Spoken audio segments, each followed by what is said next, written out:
এবারও পরাজিত হবে ইনশাআল্লাহ। মাকারু মাকরান ও মাকারনা মাকরান ওহুম লা ইয়াশকুরুন। তারা ষড়যন্ত্রের পর ষড়যন্ত্র করছে, আল্লাহ কৌশল অবলম্বন করেছেন, তারা বুঝতে পারে নাই।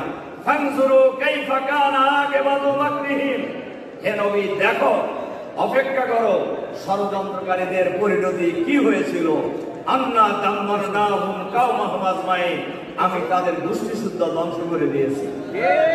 আমরা বিশ্বাস করি আল্লাহ এখনো আছেন। জামাতকে নিশ্চিত করার জন্যই শহীদ আমিরে জামাত, শহীদ সেক্রেটারি জেনারেল সহ জামাতের শীর্ষ নেতৃবৃন্দকে বিচারের নামে প্রহসন করে হত্যা করা হয়েছে। কিন্তু জামাত নিশ্চিন্ন হয় নাই, জামাত শক্তিশালী হয়েছে। বাংলাদেশের মানুষ জামাতকে নিয়ে আগামী দিনে নতুন ভাবনা শুরু করেছে। জামাতকে নিয়ে এই মানুষ ভাবছে এই শক্তির কাছে আগামী দিনে বাংলাদেশের মানুষ নিরাপদ, এই শক্তির কাছেই বাংলাদেশের সীমানা নিরাপদ, এই বাংলাদেশের মানুষের জন্য অর্থনৈতিক ব্যবস্থা জামাতের হাতেই কেবল নিরাপদ।